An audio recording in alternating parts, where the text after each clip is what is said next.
এ আমাদের 4 নং ওয়ার্ডের পোকাডাঙ্গা গ্রামের এই যে রায়বাড়ি করে কয় খাইবাড়ি, এইখানে একটা হনুমান পাহাড় থেকে আসছিল।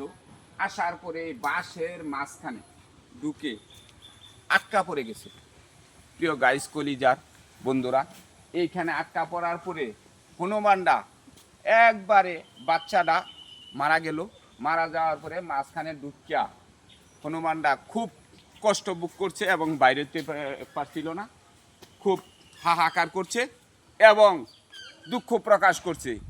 এলাকাবাসীর কাছে কান্নাকাটি করছে। এলাকাবাসী ওইখান থেকে উদ্ধার করে বাইর করার পরে কিছুদিন পরে হনুমানটা মৃত্যুবরণ করে ফেলে এবং এলাকাবাসী এক জায়গায় গর্ত করে ওই জায়গায় দাফন করছে।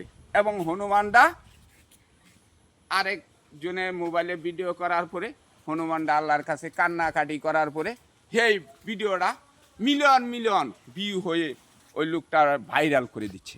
প্রিয় গাইস কলিজার বন্ধুরা, দেখেন এই হনুমানের জন্য দোয়া খারিত করবেন।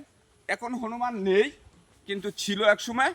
এটার জন্যে আপনারা আশীর্বাদ করেন যাতে ওই হনুমানটার বাচ্চা এবং হনুমান এবং দীর্ঘ হাই হয়, যাতে এই যে দেখেন এরকম যদি কারো অসহায় কষ্টে থাকে আপনারা উদ্ধার করার জন্য চেষ্টা করবেন, পাশে থাকবেন। Good bye. ওকে।